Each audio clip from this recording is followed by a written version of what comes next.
For God's sake, Emma, when are you going to grow up? My father's voice echoed through our suburban home, making the walls of my makeshift studio seem to shrink.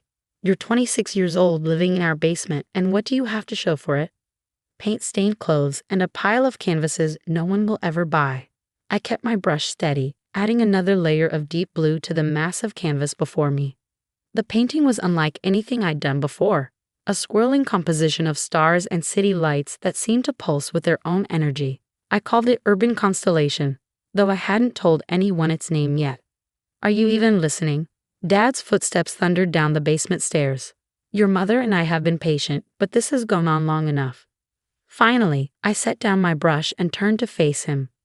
He stood at the bottom of the stairs in his usual business attire, crisp suit, perfectly knotted tie, the uniform of success as he defined it. Behind him, my mother hovered anxiously, already dressed for their country club dinner. I sold 3 paintings last week, I said quietly. For what? $100 each. He gestured around the basement at my collected works. You can't live on that. Meanwhile, your sister Diana just made junior partner at her law firm. Your brother Michael's about to be promoted to VP of marketing. The familiar comparison. Diana and Michael, the golden children who'd followed the prescribed path to success. Meanwhile, I was the family disappointment, the dreamer who refused to face reality. The gallery showing is in 2 weeks, I reminded him. Harrison Gallery downtown. That little place in the arts district. Mom interjected. Honey, we want you to succeed, but maybe it's time to consider other options. Susan's daughter is hiring at her accounting firm. I turned back to my painting, adding another streak of blue that melted into the cityscape below the stars. They didn't understand. They couldn't see what I saw when I looked at a blank canvas, the possibilities, the magic waiting to emerge. We're done supporting this hobby, Dad declared. You have until the end of the month. Either get a real job or find your own place to live. The ultimatum hung in the air like the scent of turpentine. I kept painting, not trusting myself to speak. Behind me, I heard Mom's soft sigh, then their footsteps retreating up the stairs. Once they were gone, I sat back and really looked at Urban Constellation. It was different from my earlier work, bigger, bolder, more confident. Something had shifted in my technique over the past year. A breakthrough I couldn't quite explain but could feel in every brushstroke. My phone buzzed. A text from my best friend Olivia. Just finished hanging your pieces at the cafe. They look amazing. People are already asking about prices. I smiled. The cafe showing had been Olivia's idea. She convinced her uncle, who owned a trendy coffee shop downtown, to let me display some smaller pieces. It wasn't much, but it was exposure. Another buzz, this time from Marcus Chen, the owner of Harrison Gallery. My heart skipped a beat when I saw his name. Just checking final details for your show. The invitations go out tomorrow. This collection, there's something special here. Trust me. Marcus had discovered my work at a small community art fair 6 months ago. He'd stood in front of my booth for nearly an hour, studying each piece with an intensity that made me nervous. Finally, he'd handed me his card. You're doing something unique, he'd said. Come see me when you have a full collection ready. Now, 6 months later, that collection was almost complete. 12 large-scale paintings, each one exploring the intersection of urban landscapes and celestial phenomena. Cities bathed in aurora borealis, skyscrapers reflecting impossible constellations, street scenes transformed by cosmic light. My phone buzzed again, Diana this time.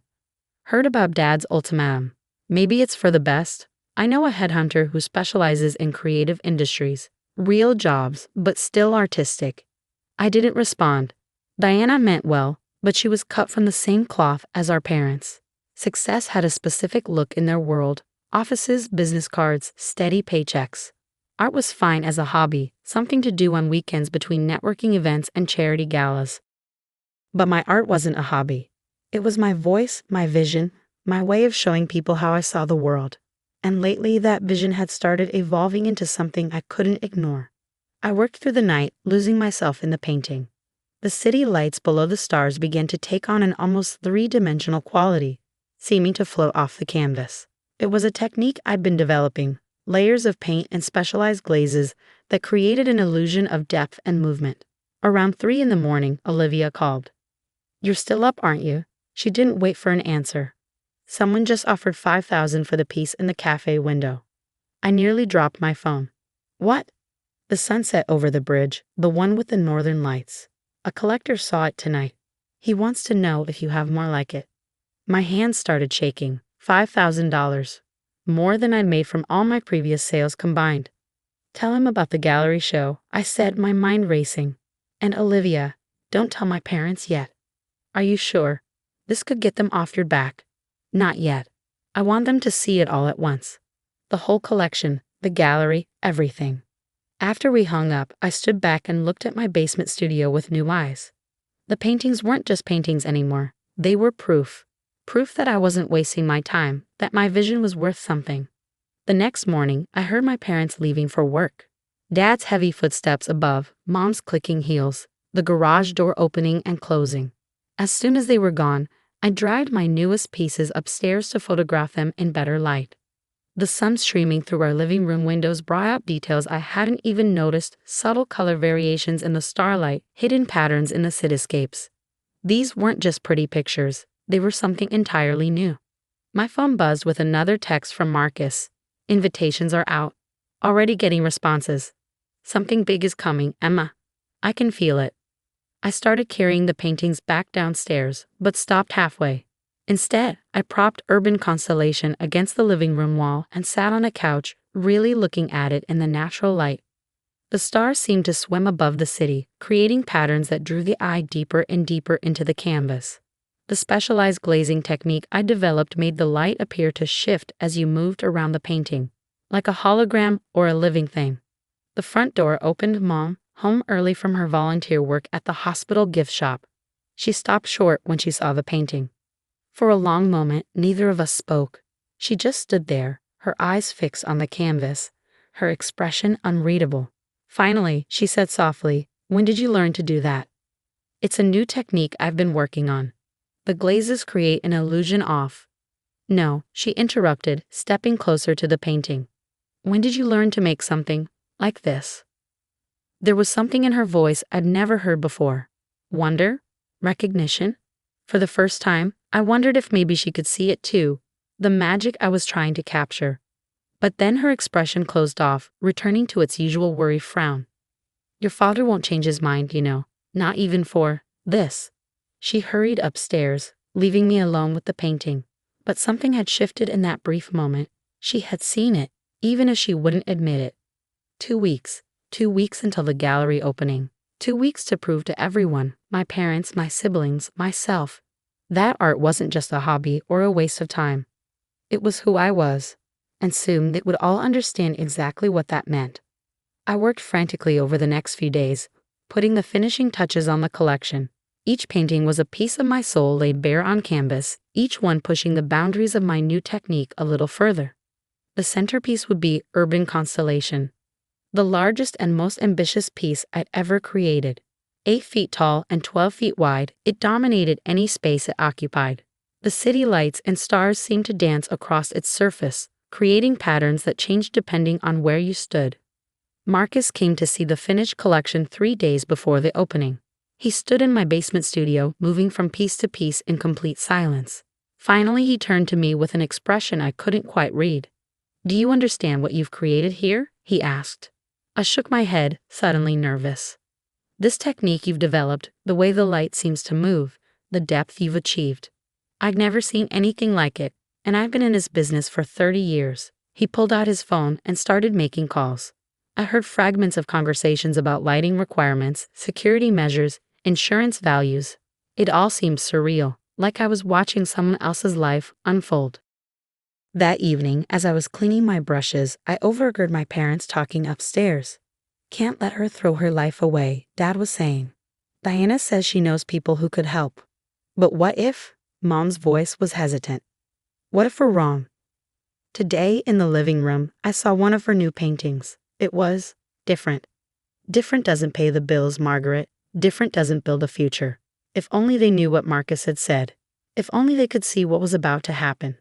But in 2 days, they would understand. Everyone would. The question was I ready for what that understanding would bring? The evening of the gallery opening arrived with an almost electric tension in the air. I stood in Harrison Gallery's main room, watching the staff make final adjustments to the lighting. My paintings lined the walls, each one carefully positioned to maximize its unique qualities. Urban Constellation dominated the far wall, already drawing curious glances from the early arriving guests. Everything's ready. Marcus appeared at my elbow, looking more excited than I'd ever seen him. The collector who bought your piece from the cafe is here early, and he brought friends. I nodded, barely hearing him. My parents would arrive soon. They'd promised to come, though Dad had made it clear he was only doing so to prove this point about the reality of the art world. Oh, and Emma, Marcus handed me a glass of champagne. The insurance company just finished their final valuation of the collection. I think you might want to sit down for this. I took the paper he offered, my hands trembling slightly. As I read the number, the glass nearly slipped from my fingers. That can't be right. It is. Your technique is not just unique, it's revolutionary. The way you've layered the glazes, the interaction with light. Collectors are already calling, and they haven't even seen the full collection yet. The gallery began to fill with people, art critics, collectors, curious locals who'd heard about the mysterious new artist with the revolutionary technique. I watched from a quiet corner as they moved from painting to painting, their expressions changing from interest to amazement. The depth is incredible. Look how the light seems to move. I've never seen anything like this. My phone buzzed. A text from Diana. Running late. Had to practically drag Dad away from the office. Mom's nervous wreck. This better be worth it. Worth it. As if my entire life's passion could be measured in those terms. Then I saw them, my family entering the gallery. Dad looking uncomfortable in his suit.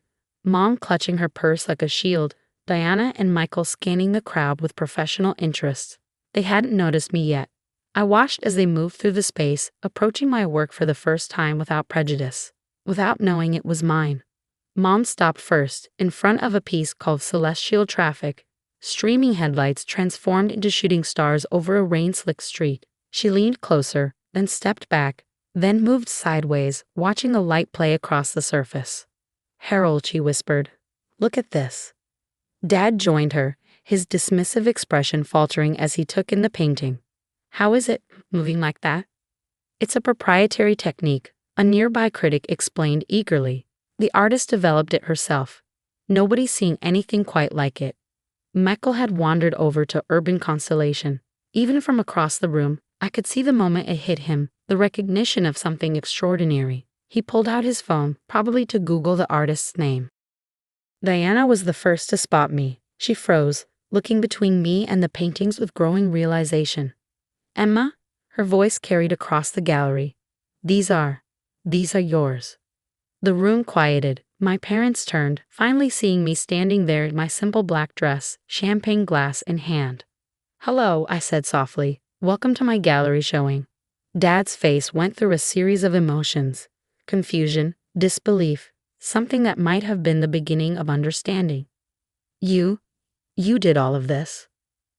Before I could answer, Marcus clinked his glass for attention. "Ladies and gentlemen, I'd like to introduce you to the artist, Emma Parker. Her groundbreaking collection Urban Celestial represents a true revolution in contemporary art, and I'm pleased to announce that Urban Constellation has just been acquired by the Modern Art Museum for their permanent collection, for the sum of $2 million. The gallery erupted in applause. Mom's purse hit the floor with a thud. Dad seemed to have forgotten how to close his mouth. $2 million? Diana whispered. "Actually," Marcus continued, grinning, "I'm being informed that 6 more pieces have just sold. Total sales for the evening so far, $8.5 million. Michael had to grab Mom's arm to steady her. Dad looked like he might need similar support. "The technique," a collector called out. "How did you develop it?" I moved to stand beside Urban Constellation, feeling its energy, its life. "I spent years experimenting in my parents' basement. Everyone told me I was wasting my time. But I knew there was something there, just waiting to be discovered." "The basement," Mom repeated faintly. "All those nights, all those canvases, all that wasted time." I finished for her, unable to keep a hint of satisfaction from my voice. "Is that what you were thinking?" Dad stepped forward, his face a mix of emotions I'd never seen before. "Emma, Mr. Parker," Marcus interrupted smoothly. Your daughter has just revolutionized contemporary art. Her technique is being hailed as the most significant innovation in painting this decade. The Modern Art Museum is already planning a solo exhibition. I watched my father, the man who measured success in quarterly reports and corner offices, try to process this new reality. His artsy basement-dwelling daughter was now worth more than he'd earned in his entire career. How? He finally managed. By believing in myself, I said quietly. By not letting anyone convince me that my dreams were worthless. By working every day in that basement you thought was a waste of space, developing something that had never been done before. The evening became a blur after that. Collectors clamoring for my attention, critics asking about my influences, museum curators discussing future exhibitions. My family stood in stunned silence, watching as their understanding of success was completely rewritten. Later, as the crowd thinned, Mom found me by Urban Constellation. I saw it, she said softly. That day in the living room. I saw something different, something special. But I was too afraid to believe in it. And now? She touched my arm gently. Now I'm ashamed it took millions of dollars to make me see what was right in front of me all along. Dad was harder. He stood stiffly by the gallery entrance as the last guest left, looking lost in his own world. The accounting job is probably off the table, I said, trying to break the tension. He didn't smile. I was wrong, he said finally, the words seeming to cost him physical effort. About everything. About you. Yes, I agreed. You were. These paintings, he gestured around the gallery. They're extraordinary, and not because of what they sold for. They're extraordinary because they're impossible, because you did something everyone said couldn't be done. I thought about all the nights I'd heard him and Mom arguing about my future, all the family dinners where my work was dismissed as a hobby, all the comparisons to my successful siblings. That's what I've been trying to tell you, I said. Art isn't about following a safe path. It's about creating something new, something that changes how people see the world. Marcus approached with a thick envelope. Final sales for the evening. Would you like to see? I opened it, then wordlessly handed it to my father. He read the number, then read it again. $12 million in one night. The basement is yours, he said weakly, for as long as you want it. I laughed. Actually, I just bought a warehouse space downtown. Plenty of room for large canvases, and natural light, something basements tend to lack. Diana and Michael had been hovering nearby, still processing everything they'd seen. So, Diana said, trying to sound casual, I guess you won't be needing that headhunter's number. Probably not, but I might need a good lawyer to handle all the contracts museums and galleries are sending me. Know anyone? She beamed. For the first time in years, I was just her sister, not the family disappointment, not the basement artist, just Emma. The next morning, I returned to the gallery early. Most of the paintings were tagged with red sold markers, but Urban Constellation remained, waiting to be transported to its new home at the Modern Art Museum. I stood before it, remembering all the nights I'd spent creating it in that basement, all the doubts I pushed aside, all the voices telling me to be realistic and grow up. My phone buzzed, a text from Dad. Your mother and I would like to take you to dinner, to celebrate, and to apologize. Another buzz, Diana. The museum's lawyers want to meet about commissioning more pieces. Need representation? And another, Michael. My marketing team is freaking out about your technique. Any chance of collaboration? I smiled, turning my phone off. They still didn't quite get it. This wasn't about money or success or proving them wrong. It was about being true to my vision, even when no one else could see it. Marcus arrived carrying coffee and contracts, ready for day 2 of your new life. I looked at Urban Constellation one last time, watching the light play across its surface, creating patterns that seemed to exist somewhere between reality and dreams. No, I said, ready for day 1 of my real life. The one I always knew I could have, if I just kept believing in it. He nodded, understanding. Sometimes the biggest leap of faith is believing in yourself when no one else will. And sometimes, I added, the sweetest success is showing them why they should have believed all along. As the morning sun streamed through the gallery windows, I watched its light dance across my paintings, these pieces of my soul that had finally found their place in the world. Each one a testament to the power of believing in your dreams, even when everyone else calls them worthless. Because sometimes what others call a waste of time is actually the beginning of something revolutionary. Something that changes not just your life, but the way people see the world itself. And that, more than any amount of money, is what makes it all worthwhile.